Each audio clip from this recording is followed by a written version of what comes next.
महादेव और शनिदेव के बीच क्यों छिड़ गया युद्ध? हर हर महादेव।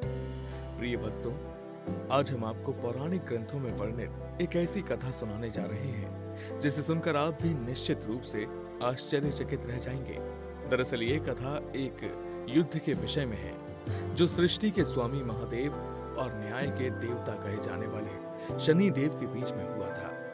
इस महायुद्ध में एक तरफ जहां भगवान भोलेनाथ थे, जिनके विद्यमान होने से ही इस समस्त संसार में उजाला फैला हुआ है, तो वहीं दूसरी ओर शनिदेव थे जो अपनी न्याय संहिता के लिए सभी लोगों में जाने जाते हैं, जिनकी वक्र दृष्टि किसी भी व्यक्ति को भयभीत होने पर मजबूर कर देती है। लेकिन ऐसा क्या हुआ था जो इन दोनों महान एवं कल्याणकारी देवताओं को एक दूसरे से परस्पर युद्ध करना पड़ा था? क्या था आखिर इस युद्ध का कारण और इसका परिणाम क्या निकला था? ये सब कुछ जानेंगे हम हमारी आज की इस कथा में, इसलिए इस वीडियो को अंत तक जरूर देखिएगा। साथ ही अगर आपने अब तक हमारे चैनल को सब्सक्राइब नहीं किया है तो इसे सब्सक्राइब करके बेल आइकन जरूर से दबा लें, ताकि हमारी आगे आने वाली कोई भी वीडियो आपसे कभी भी मिस ना हो। तो चलिए बिना किसी देरी के प्रभु का नाम लेकर इस कथा में आगे बढ़ते हैं। प्रिय साथियों, पौराणिक कथाओं में ये उल्लेख मिलता है कि भगवान सूर्य ने अपने सभी पुत्रों को उनकी योग्यता के अनुसार विभिन्न लोकों का आधिपत्य सौंपकर उन्हें उस लोक का स्वामी नियुक्त कर दिया था। लेकिन एक तरफ जहां सूर्य भगवान के अन्य सभी पुत्र अपने पिता के इस निर्णय से अति प्रसन्न थे, तो वहीं शनिदेव को ये निर्णय बिल्कुल भी स्वीकार नहीं था। इसलिए वो अपने पिता की आज्ञा मानने के लिए तैयार नहीं थे। वो किसी एक लोक के आधिपत्य से प्रसन्न नहीं थे। उनकी महत्वाकांक्षा थी कि उन्हें समस्त संसार का सबसे बड़ा और महत्वपूर्ण लोक, जिसके पीछे समस्त असुर जाति भी लगी हुई थी, यानी कि देवराज इंद्र का इंद्रलोक का आधिपत्य चाहिए था। इसलिए अपने पिता की आज्ञा की अवहेलना करते हुए शनिदेव ने इंद्रलोक पहुंचकर इंद्रदेव को युद्ध के लिए ललकारा। इंद्रदेव, आप इस महान लोक पर शासन करने के बिल्कुल भी योग्य नहीं लगते हैं। यहाँ पर तो मुझ जैसे शक्तिशाली और शौर्यवान देव को आसीन होना चाहिए। शनिदेव, अपनी जिह्वा पर लगाम दीजिए। आप मेरे अतिथि हैं, किंतु इसका अर्थ ये नहीं है कि मैं आपके किसी भी तरह के तिरस्कार को स्वीकार कर लूंगा। मैं इंद्रलोक का स्वामी हूँ, क्योंकि मैं इसके योग्य हूँ। वैसे आप किस लोक के स्वामी हैं जो इतना मेरे स्वामित्व पर उंगली उठा रहे हैं? मैं अब तक तो किसी भी लोक का स्वामी नहीं हूँ, किंतु अगले कुछ ही क्षणों बाद आपका यह सिंहासन छीनकर मैं स्वयं इंद्रलोक का स्वामी बन जाऊंगा। खुली आंखों से सपना देखना बंद कीजिए शनिदेव। इसके बाद इंद्रदेव और शनिदेव के बीच एक भयानक युद्ध छिड़ जाता है। दोनों ही महारथी अपने एक से बढ़कर एक अस्त्र का उपयोग करते हैं, लेकिन कुछ ही क्षण बाद सूर्यदेव की महिमा से उत्पन्न हुए शनिदेव देवराज इंद्र को पराजित करने में सक्षम रहते हैं। कहा था ना इंद्र, तुम इस इंद्रलोक के सिंहासन पर बैठने के योग्य नहीं, और तुम्हें पराजित करने के बाद से अब मैं स्वयं इस देवलोक और सभी देवताओं का स्वामी हूं।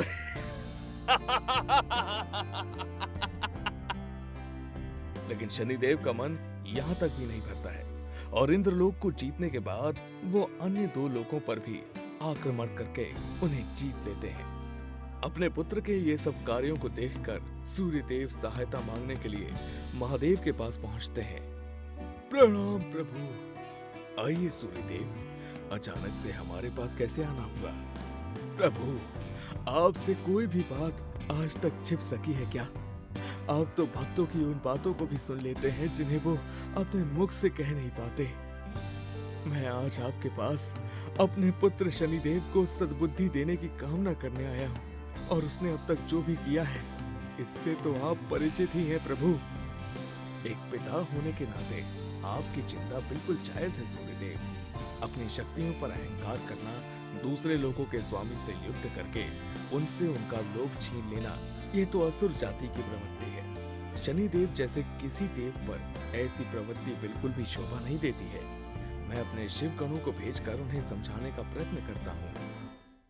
इसके बाद महादेव नंदी एवं उनके अन्य साथियों को भेजकर शनिदेव को इंद्रलोक देवराज इंद्र को वापस करने के लिए कहते हैं। लेकिन जब नंदी शनिदेव को महादेव का ये संदेश सुनाते हैं, क्या कहा?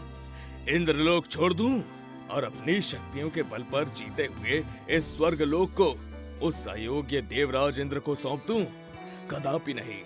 अगर इस इंद्रलोक का कोई स्वामी बनने के योग्य है तो वो मैं स्वयं हूँ। इसके बाद नंदी और शनिदेव के बीच चलने वाली ये बहस अचानक से युद्ध का रूप ले लेती है और देवराज इंद्र की तरह ही नंदी को भी शनिदेव से पराजय मिलती है।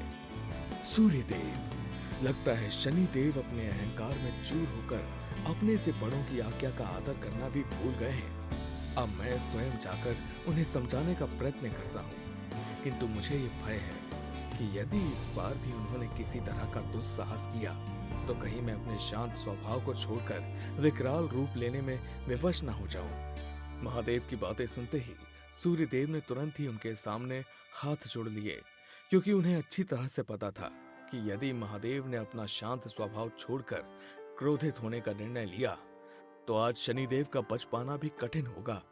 शनिदेव जैसे ही महादेव को अपने सामने देखते हैं तो वो आदरवश सिर झुकाकर उन्हें प्रणाम करते हैं। प्रणाम प्रभु, मेरे इस लोक में आपका बहुत स्वागत है। ये क्या कर रहे हो शनिदेव? ये आपका नहीं अपितु देवराज इंद्र का लोक है, जिसे आपने उनसे छीन लिया है। इसलिए मैं आपसे अनुरोध करता हूँ कि आप इंद्रदेव को उनका लोक एवं अन्य सभी देवताओं के लोग भी उन्हें सुसम्मान वापस लौटा दें। कदापि नहीं महादेव, मैं आपका सम्मान करता हूँ, किंतु इसका यह तात्पर्य नहीं है कि मैं आपकी कही हुई कोई भी बात स्वीकार कर लूंगा। महादेव शनिदेव को समझाने का प्रयत्न करते हैं, लेकिन शनिदेव का स्वभाव महादेव के प्रति लगातार क्रोधित करने वाला होता जा रहा था, जिसके कारण एक समय ऐसा आता है कि जब महादेव भी अपने क्रोध पर काबू नहीं रख पाते हैं और तब महादेव और शनिदेव के बीच ये महायुद्ध प्रारंभ होता है। शनिदेव अपनी पूरी शक्तियों के साथ महादेव पर अपने सभी उच्चतम अस्त्रों से प्रहार किए जा रहे थे, तो वहीं महादेव शनिदेव को कोई बड़ी क्षति नहीं पहुंचाना चाहते थे, इसलिए वो केवल शनिदेव के अस्त्रों के उत्तर दे रहे थे। लेकिन तभी शनिदेव ने कुछ ऐसा किया जिससे महादेव का क्रोध 7वें आसमान पर पहुंच चुका था। दरअसल जब शनिदेव के अस्त्र महादेव पर काबू न पा सके तो शनिदेव ने अपनी वक्र दृष्टि महादेव पर डालने की चेष्टा की, जिससे महादेव ने क्रोधित होकर शनिदेव पर एक कड़ा प्रहार किया और शनिदेव सीधे आसमान से धरा पर आ गिरे। महादेव क्रोधित होकर शनिदेव के प्राण हरने के लिए आगे बढ़े ही थे कि अपने पुत्र प्रेम के चलते सूर्यदेव महादेव के सामने आ गए। क्षमा प्रभु, क्षमा। हे प्रभु, आपने मेरे पुत्र शनि को पर्याप्त दंड दे दिया है। मेरा पुत्र आपके लिए भी पुत्र के समान ही है। कृपया इस नादान की गलती को क्षमा करने की कृपा कीजिए प्रभु। सूर्यदेव की बातों को मानते हुए महादेव ने अपने क्रोध पर काबू पाया, किंतु उन्होंने शनिदेव को दंड सुनाते हुए कहा, ये गलती क्षमा योग्य नहीं है, इसलिए इसे दंड तो जरूर मिलेगा। ऐसा कहकर महादेव ने शनिदेव को पीपल के एक पेड़ पर उल्टा लटका दिया। अब ये इस पेड़ से तभी नीचे उतर पाएगा जब इसे अपनी गलती का आभास हो जाएगा। इस तरह से शनिदेव अगले 19 सालों तक उस पेड़ पर उल्टे ही लटके रहे, लेकिन इतने समय तक उन्होंने उल्टे लटके हुए भी महादेव की तपस्या ही की थी, जिससे प्रसन्न होकर महादेव ने उन्हें पुनः दर्शन दिए और शनिदेव को न्याय का देवता बना दिया। तो प्रिय मित्रों, ये कथा आपको कैसी लगी हमें कमेंट करके जरूर बताएं। साथ ही इस वीडियो को लाइक करके हमारे चैनल को भी सब्सक्राइब कर लें और हाँ, बेल आइकन दबाना मत भूलिएगा। तो चलिए मिलते हैं फिर किसी और वीडियो के साथ। तब तक के लिए हर हर महादेव।